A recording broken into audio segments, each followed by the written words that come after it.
Superfly, 1972. Cast reveals what most fans never figured out. What if the most dangerous thing about Superfly wasn't the drugs, the guns, or the corruption, but the movie itself? One actor spent 30 years trying to escape a role that made him a legend. Another walked straight from a prison cell onto a film set. One man played a dealer on screen while dying from the very lifestyle he was portraying in real life. These aren't rumors. These aren't tabloid stories. These are the documented, verified lives of the people behind one of the most controversial films ever made. Before you decide whether Superfly was a celebration or a warning, you need to know what it actually cost the cast who brought it to life. Stay until the end. This one will change how you see the film forever. And drop your thoughts in the comments. Remembered Lives channel reads every single one. Ron O'Neal, Young Blood Priest. Before the fur coats, before the custom Cadillac, before the world knew the name Young Blood Priest, there was a kid from Cleveland, Ohio, who painted houses during the day just to afford acting classes at night. Ron O'Neal was born on September 1st, 1937, the son of a jazz musician who worked factory jobs to keep the family alive. Growing up in the ghettos of Cleveland, O'Neal's life could have gone in a dozen different directions, none of them good. But at some point in his teenage years, a friend dragged him to a performance at the Karamu House, the oldest African-American theater company in the United States, founded in 1915. Something cracked open inside him that night. He auditioned. He got in. And for the next 8 years, from 1957 to 1966, he trained obsessively, performing in productions of A Streetcar Named Desire, Kiss Me Kate, and other classic works on that stage. Acting on stage didn't pay rent, so every morning, O'Neal picked up a paintbrush. He worked as a house painter to survive, while building a craft that most people around him couldn't even see. In 1967, he packed his life into a bag and moved to New York City, chasing something bigger. The city didn't welcome him with open arms. He was turned down for a Shakespeare production. He took a small role in Sidney Poitier's The Organization, 1971, a part he hated, playing what he described as a stereotypical angry Puerto Rican man. He even lost the lead role in Shaft, reportedly because producers felt his complexion was too light for the character they envisioned. His real breakthrough came off-Broadway, in Charles Gordon's No Place to Be Somebody, a play so powerful it would later win the Pulitzer Prize. O'Neal played a sharp, dangerous bar owner, navigating the criminal underworld, and the performance earned him the Obie Award, the Drama Desk Award, the Clarence Derwent Award, and the Theatre World Award, 4 prestigious honors in a single run. Producers took notice. One of them was his old Cleveland friend, screenwriter Philip Fenty, who had already written the character of Young Blood Priest with O'Neal specifically in mind. Superfly was made in 1972 on a budget of less than $500,000, financed independently by a group of black businessmen from Harlem, including 2 dentists, using an almost entirely black and Latino crew, which was virtually unheard of in Hollywood at the time. The film exploded. It earned over $30 million at the box office, making it one of the most profitable independent films of its era. O'Neal became an international star overnight. But fame arrived wrapped in a trap. Civil rights organizations, including the NAACP and CORE, publicly condemned the film for glorifying drug dealing. The criticism cut O'Neal deeply, not because he agreed with it, but because he believed they missed the entire point. Priest was a black man who beat the system, walked away clean, and answered to no one. O'Neal later said bitterly, "Outside of New York, people assumed I really was a hustler." Determined to reclaim the narrative, he wrote and directed the 1973 sequel, Superfly TNT, relocating Priest from the streets of Harlem to Africa, turning him into a figure fighting for political liberation. The ambition was real. The result was a disaster. The sequel was both a critical and commercial failure, and the message from Hollywood was clear and cold. Audiences didn't want a redeemed priest. They wanted the original. The rest of O'Neill's career became a slow, painful proof of that verdict. He was offered pimps, dealers, muscle. He took a villain role in the 1984 Cold War film Red Dawn as Cuban Colonel Ernesto Bella. He found steadier work on television, guest spots on Hill Street Blues, Murder, She Wrote, and a recurring detective role on The Equalizer. He returned to the stage for Shakespeare. None of it erased the image. In 1996, he joined fellow Blaxploitation icons including Pam Grier, Fred Williamson, Jim Brown, and Richard Roundtree for Original Gangstas, a reunion that felt more like a eulogy for an entire era than a celebration. On November 17, 1984, O'Neill was stabbed during an argument at a restaurant in West Hollywood, a violent footnote in a life that had always been shadowed by the character he played. He survived, but the cancer that came later did not spare him. Ron O'Neill died on January 14, 2004, after a 4-year battle with pancreatic cancer. He was 66 years old. In a cruel twist of timing, Superfly was released on DVD in the United States on that exact same day. The movie that defined him outlived him and arrived in living rooms across America the very morning the world lost him. Sheila Frasier, Georgia. Most people who watched Superfly in 1972 saw Georgia and thought, confidence, poise, a woman completely at ease in front of the camera. What they couldn't see, what no one in that theater could have guessed, was that the actress delivering those lines had spent most of her life terrified to speak at all. Sheila Elaine Frasier was born on November 13, 1948 in the Bronx, New York. She grew up on the Lower East Side of Manhattan before her mother relocated the family to Englewood, New Jersey when Sheila was 10.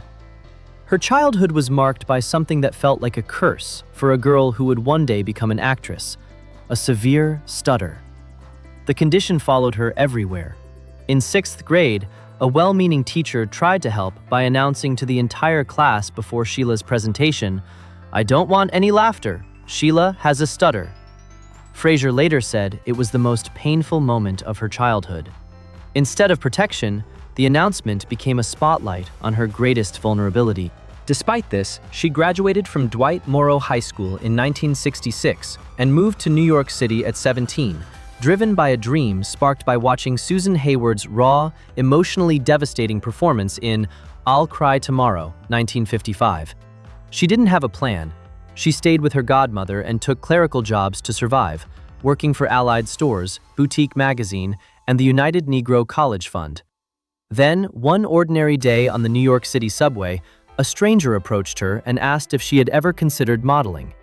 That chance encounter led her to photographer Burt Andrews and eventually to runway and print work. But the spotlight of modeling made her deeply uncomfortable.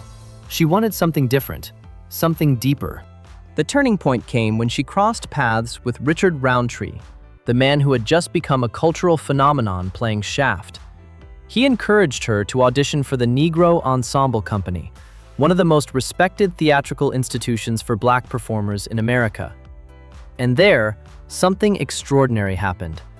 When Frasier immersed herself completely in a character, when she stopped being Sheila and became someone else, the stutter disappeared. Acting wasn't just a passion, it was a cure. 5 months after joining the company, she auditioned for Superfly and won the lead female role of Georgia. Her screen presence was magnetic, her performance effortless. Audiences had no idea that every line she delivered was a small private victory over a condition that had haunted her for years.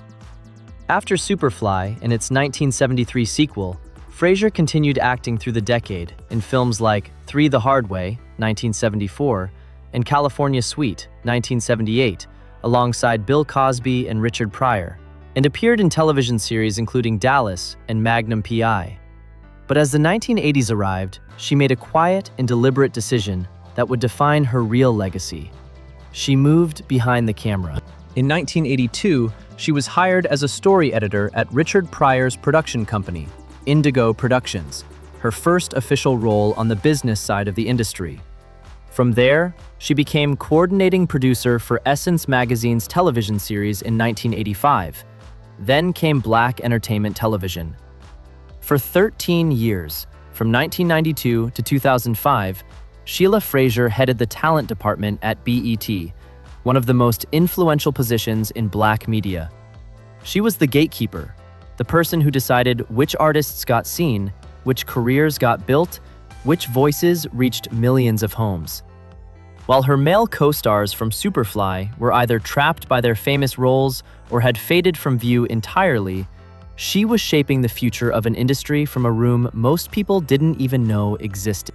In the 2000s and 2010s, she returned to acting in several Tyler Perry productions: The Family That Prays, 2008, I Can Do Bad All By Myself, 2009, Madea Goes to Jail, 2009, For Colored Girls, 2010, and appeared in the BET drama series Being Mary Jane.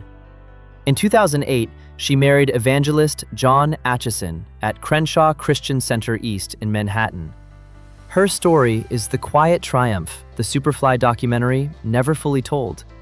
The girl who couldn't speak without shaking became the woman who decided what got said on one of the largest Black media platforms in the world.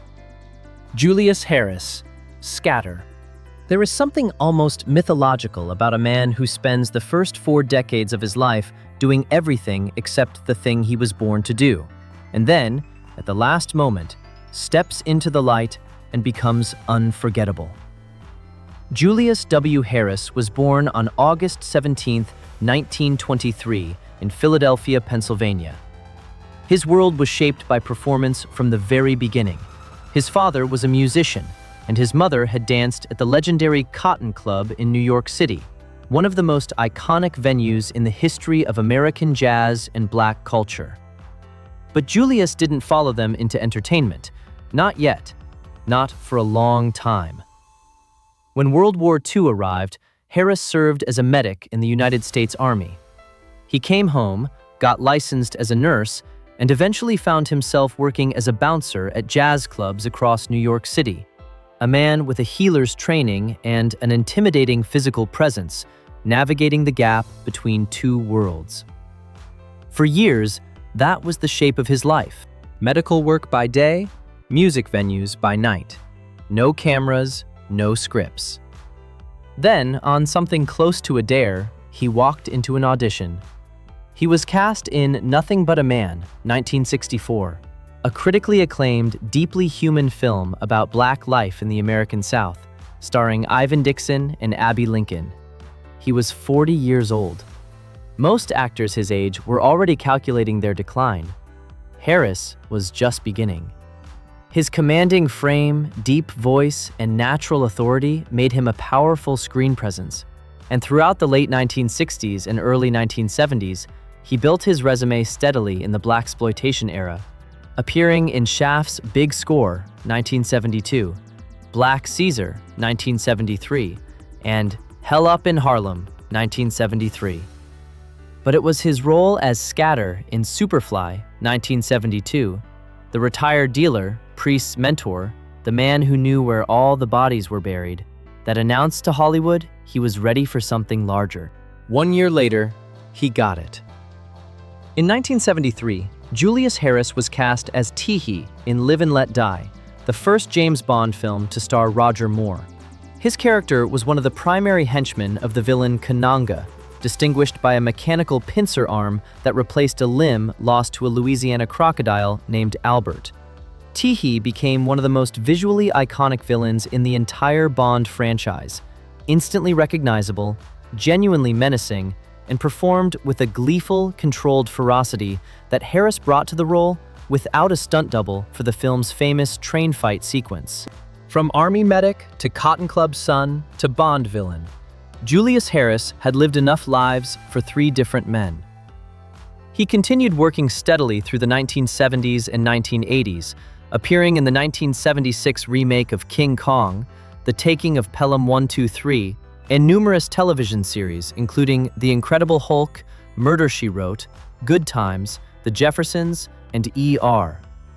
His final on-screen appearance was in ER in 1997. Julius Harris died on October 17, 2004, just 9 months after Ron O'Neal, of heart failure at the Motion Picture and Television Fund home in Woodland Hills, California. He was 81 years old. In October 2003, just 1 year before his death, the Directors Guild of America had screened Live and Let Die in his honor, paying tribute to his groundbreaking work as an African-American actor in mainstream Hollywood. In a taped introduction to the event, Halle Berry called him a pioneer who helped Black actors be seen as dynamic heroes and fully realized human beings. He started at 40. He became immortal before 50. Not many people can say that. Charles McGregor, Fat Freddy. Some performances feel real because the actor is talented. And then there are performances that feel real because the actor has lived the thing you're watching, not as a role, but as a scar. Charles McGregor was born on September 1, 1922, in Harlem, New York, to a poor Jamaican immigrant family. His childhood was fractured by domestic violence and poverty, and by the time he was 17 years old in 1940, he had already committed his first imprisonable offense.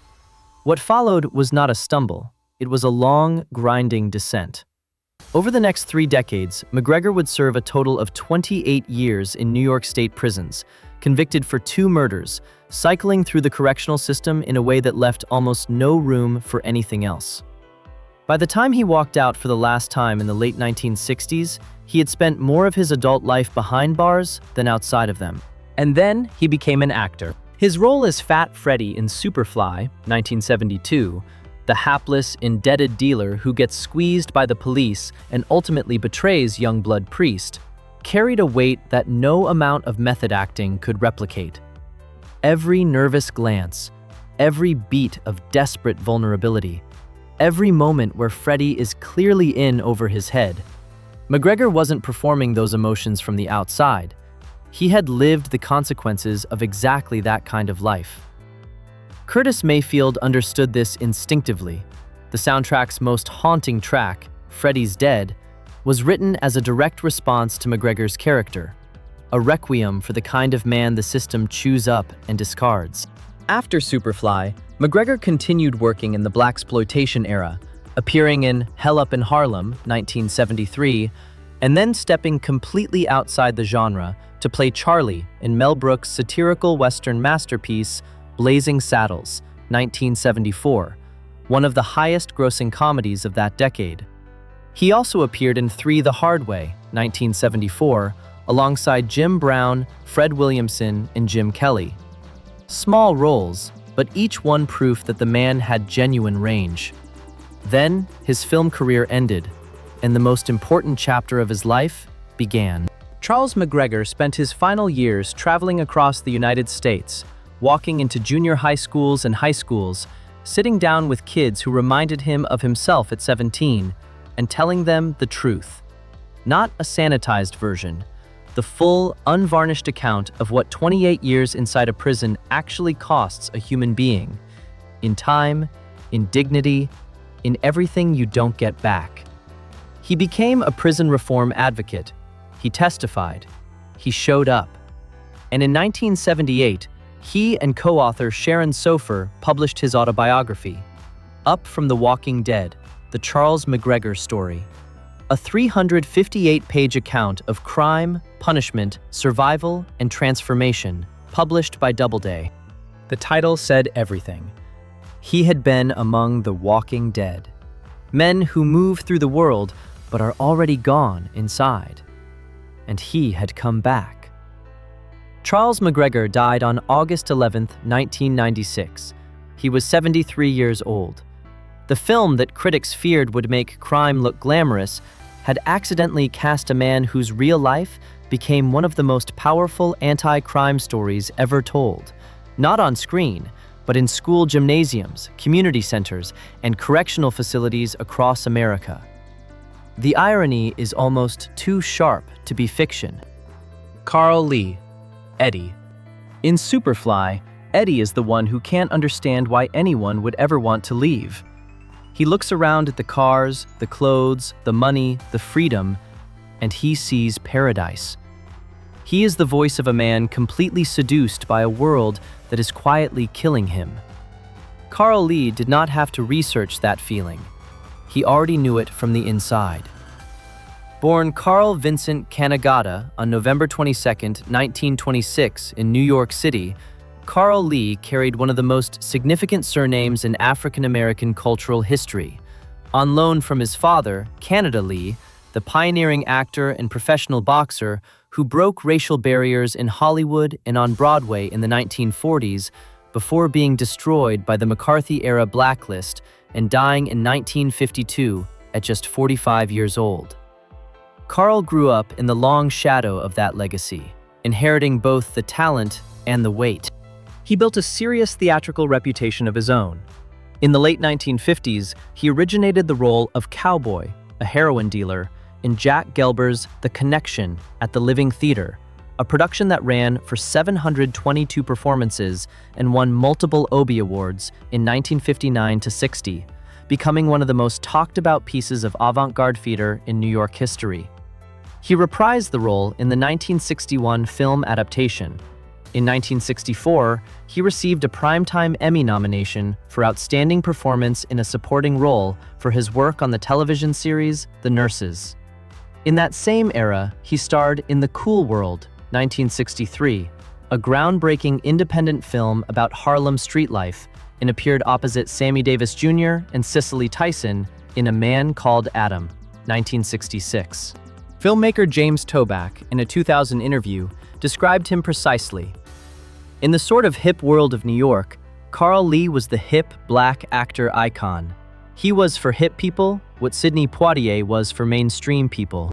When Superfly arrived in 1972, Carl Lee as Eddie was the perfect counterweight to O'Neill's Priest, the man who sees the exit but refuses to take it, the one who believes the game is home.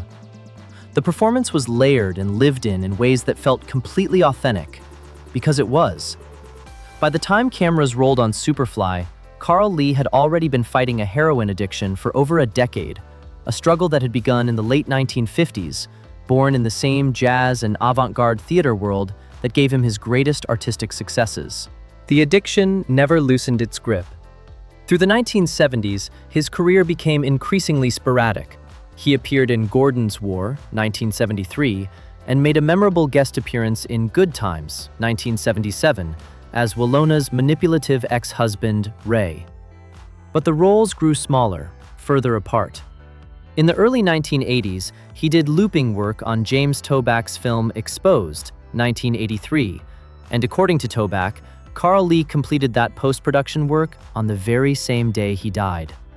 He died on April 17, 1986, in New York City. He was 59 years old. The cause was a heroin overdose.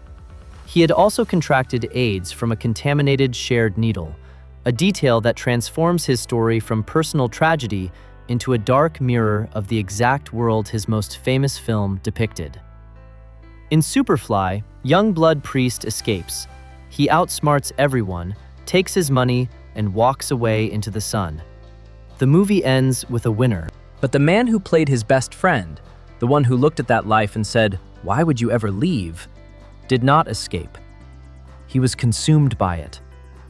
His death is the real ending of Superfly, the one that didn't make the final cut, the one that happened 14 years later, quietly, in New York City, with almost no public notice. Carl Lee deserved more than that. He deserved to be remembered as what he actually was, one of the most compelling, authentic, and tragically underappreciated actors of his generation. 5 people, 5 completely different fates. One actor imprisoned by his own iconic role until his final breath. One woman who quietly built an empire no one saw coming. A late bloomer who became a Bond villain at 50. A convicted murderer who transformed his darkest years into a lifeline for thousands of at-risk kids. And a brilliant actor swallowed whole by the same world he portrayed on screen. So here is the question worth arguing over. Was Superfly a cautionary tale, or did Hollywood turn it into one only after the damage was done? Who carried the heaviest price? Leave your answer below. The debate belongs to you. And if stories like this matter to you, Remembered Lives channel is exactly where you need to be. Subscribe and never let these lives be forgotten.